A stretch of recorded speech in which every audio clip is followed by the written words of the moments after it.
बड़ौदा उपचुनाव में इस बार होगी बीजेपी की जीत। सुभाष बराला, भारतीय जनता पार्टी के पूर्व प्रदेश अध्यक्ष सुभाष बराला ने रेस्ट हाउस में पत्रकार वार्ता का आयोजन किया और कहा, भाजपा द्वारा कृषि के 3 अध्यादेश जो लेकर आए हैं वो किसानों के फायदेमंद हैं और सरकार द्वारा एमएसपी ऐसे ही जारी रहेगा।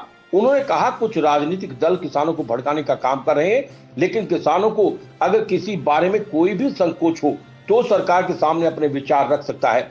उन्होंने कहा, इस बार बड़ौदा उपचुनाव में बीजेपी की जीत सुनिश्चित है। प्रदेश में किसानों के लिए लाए गए केंद्र सरकार के अध्यादेश का मुद्दा रुकने का नाम नहीं ले रहा। ऐसे में पानीपत पहुंचे बीजेपी के पूर्व प्रदेश अध्यक्ष सुभाष बराला ने सरकार का समर्थन करते हुए कहा कि इस अध्यादेश से किसानों का फायदा होगा। उन्होंने दूसरे राजनीतिक दलों से कहा कि इस विषय पर राजनीति करना गलत है, इससे किसानों का नुकसान होगा।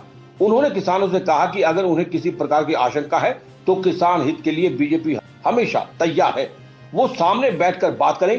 पानीपत में चल रहे डीटीपीओ विवाद पर भी उन्होंने कहा कि यह मामला प्रदेश के मुख्यमंत्री के संज्ञान में है और इसका जल्द ही समाधान किया जाएगा। बीजेपी पार्टी में कार्यकर्ता की अनदेखी के सवाल पर उन्होंने कहा कि पार्टी में चाहे कोई नए हो या पुराने, किसी की भी अनदेखी नहीं होगी। सुभाष बराला ने कहा, लंबे समय से बड़ौदा की सीट पर दूसरे पक्षों का कब्जा था, लेकिन इस बार ये सीट बीजेपी की झोली में होगी। सुभाष बराला ने कहा कि किसानों को अपने खेतों से ही फुर्सत नहीं है, सड़कों पर राजनीतिक दल काम कर रहे हैं। उन्होंने किसानों से भी कहा कि वो इस अध्यादेश को समझने की कोशिश करें। कानून का बिल का रूप लिया है। आज हरियाणा के भी और देश के कई हिस्सों में इसके ऊपर चर्चा जारी है। कोई पक्ष की बात करता है, कुछ संगठन विरोध की बात करते हैं। तो मैं आपके माध्यम से एक बात ये कहना चाहूँगा कि भारतीय जनता पार्टी पंडित दीनदयाल उपाध्याय जिनकी जयंती हमने कल मनाई है, उन्होंने गरीब कल्याण की बात की। एक आत्म मानव दर्शन, नया राजनीतिक दर्शन पूरी दुनिया को राजनीतिक क्षेत्र में दिया और उन्होंने अंत्योदय का एक ऐसा मंत्र दिया जिसके चलते गरीब का कल्याण किस प्रकार से हो, ये बात केंद्र बिंदु में रख करके भारतीय जनता पार्टी की सरकारें, चाहे वो प्रदेश की हो, केंद्र की हो, अपनी नीतियां बना करके चलती हैं। चाहे पूर्व में अटल बिहारी वाजपेयी जी की सरकार की बात करें या वर्तमान में केंद्र में नरेंद्र मोदी जी के नेतृत्व की सरकार की बात करें, इन दोनों ही के कार्यकाल को अगर हम थोड़ा सा फोकस करके देखेंगे, जिन विषयों के ऊपर आज कई तरह के मत नज़र आ रहे हैं, खास करके कृषि क्षेत्र के, अटल बिहारी वाजपेयी जी के समय में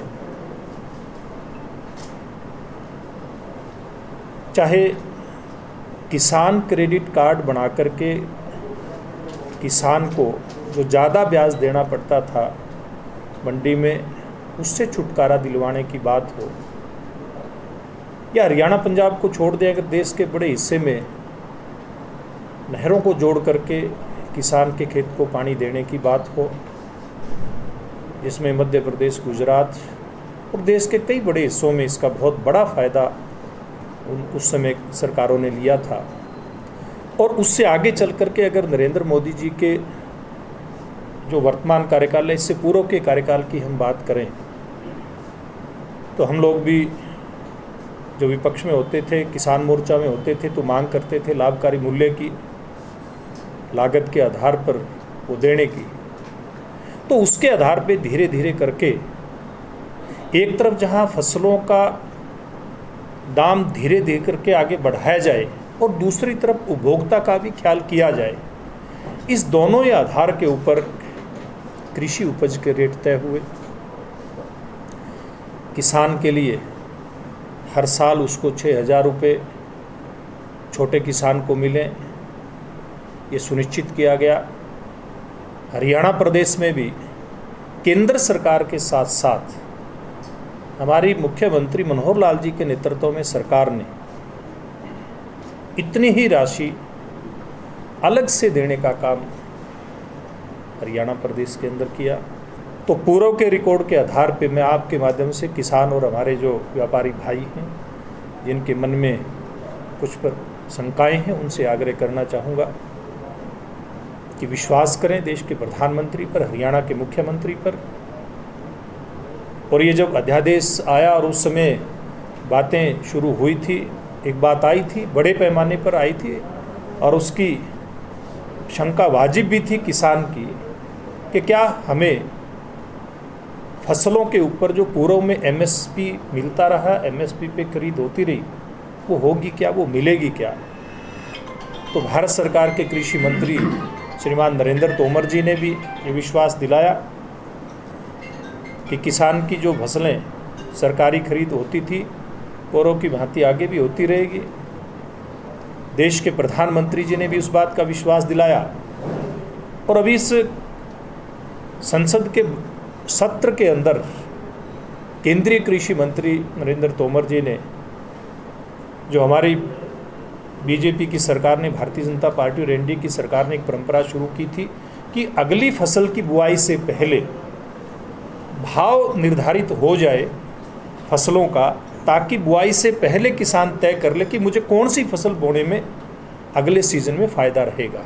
उस परंपरा का निर्वाह करते हुए अगली फसल का जो केंद्र सरकार मूल्य निर्धारित करती है CACP की सिफारिशों के आधार पर, वो तय कर दिया गया है। और आज से यानी कि 26 सितंबर से हमारे प्रदेश के अंदर, देश के अंदर जो धान की सरकारी खरीद शुरू होनी होती थी वो शुरू हो गई है। इसलिए ऐसे सब हमारे बंधु, क्योंकि किसान का समय सड़क पर बैठने का नहीं है, खेत में जा कर के अपने काम करने का है। बहुत मेहनत करके वो अपने खेत के अंदर फसल का उत्पादन करता है। पूरे समय है उसको काट करके और उसके ठीक से उसकी फसल की बिक्री हो जाए, वो बिक्री करने का। तो हमारे किसान भाई अपने काम के अंदर लगे, मेरा ये आग्रह है आपके माध्यम से। और पूर्व में भी हमारी सरकार ने, हमारे मुख्यमंत्री जी ने, केंद्रीय कृषि मंत्री जी ने, हमारी पार्टी के प्रदेश के अध्यक्ष ने और हमारी केंद्रीय राष्ट्रीय अध्यक्ष आदरणीय जगत प्रकाश नड्डा जी ने, सब ने एक बात कही है कि किसान हमारे जो देश की अर्थव्यवस्था है उसको मजबूती देने में बहुत बड़ा अपना योगदान देता है। आदेश त्यागी की रिपोर्ट। खबर चाहे राजनीति की हो, सामाजिक हो या हो घटना दुर्घटना की बात, चाहे भ्रष्टाचार की हो, जनता से जुड़े मुद्दों की हो या हो कानून व्यवस्था की बात, अब बातें होंगी आपके शहर की, आपके प्रदेश की हर खबर सिर्फ HR टाइम्स न्यूज पर।